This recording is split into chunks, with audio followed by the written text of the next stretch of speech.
Bayan ban kwana da muka yi da shekarar 2024, kamfanin Al-MUHAS Film Production sun shirya tsab domin kuwa a shekarar 2025 sun ci gaba da zakura muku shirye-shirye masu ilmantarwa, faɗakarwa, wani lokacin ma har daban al'ajabi. Wannan shiri ne da ya zo da wani salo na daban inda za ku yi tunanin ana zaton wuta a makera sai kam aka tsince ta a masaka. Labari ne mai murɗa tunani domin ku yanda za ku ga iyaye sun dage tukuru suna ƙoƙarin bawa 'ya'yansu tarbiyya. A hannu ɗaya kuma 'ya'yan suna wasan bolon-bolo da su domin kuwa a can waje sun lalace tambelansu kawai suke suna gabatar da duk sha'anin gabansu su ko iyayen a tunaninsu lissafin su ya je daidai da yadda suke bukata. Menene shirin kuma ta ya aka hakan take kasancewa? Sunan shirin kenan da hannun kowa. Dan ba din koyarwa irin ta addini ba da kuma ina daraja abokanan mahaifina wallahi da sai kaga tijara. Abin da ya fara yi kenan umma? A ina aka samu su?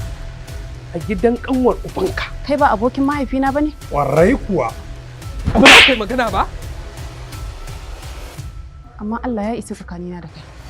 Da hannun kowa. Wannan ya zama dole al'umma su haɗa hannu da ƙarfe domin ceto rayuwar matasa, musamman mata da suka lalace da ɗabi'u daban-daban, kama daga matan aure har da ma 'yan mata na gida wanda ɗabi'unsu ya canja a wannan zamani. Wannan ne yasa sai mun haɗa hannu da ƙarfe waje ɗaya wajen gudanar da tarbiyyar matasanmu. Na rantse har ga Allah 'yan anguwan nan 'yan garin nan ma gabaki ɗaya sai na fara musu tajara tukunna za su gane. Dan Allah kina da ragowar wannan abin ki bani wallahi kama ni ta. To Faruk sai ka kula fa sosai. Babu damuwa likita, insha Allah zan kula. Za mu je mu samu hukuma mu sanar da su akan sha'anin wannan shaye-shaye. Na san me ke faruwa, amma ka san tsakanin mu da ku akwai kyakkyawar halaka, akwai fahimta. Ya kamata mu je mu sami mai gari in ya so sai mai masa wannan.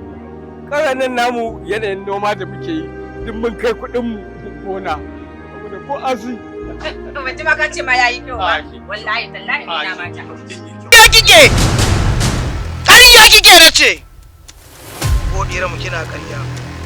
Kina tare da bakin aljanu yana kanki. Kuma dole ne sai mun miki aiki mu cire shi. Ni ina ganin ku nema miki lafiya. Shine kololuwa abin da yake. Da kai nake. Cire hannayen nan kaman bayani. Da hannun kowa. Mashirin shirin Umar Kunkuru, daukar nauyin shirin Mustapha ɗan talaka, wanda ya bada umarni Adam Suraj Ahmad. Da hannun kowa. Sai ku subscribing ku ganna mana karrawa a YouTube chat ɗinmu mai suna Al-MUHAS Film Production. A nan ne kaɗai wannan shirin zai ci gaba da zuwa muku. Sai ku tsaya kai da fata domin kallon shirin ku ga yadda za ta kaya. Da hannun kowa. Wannan shirin zai fara zuwa muku ne ranar Juma'a 1 ga watan Oktoba shekarar 2025.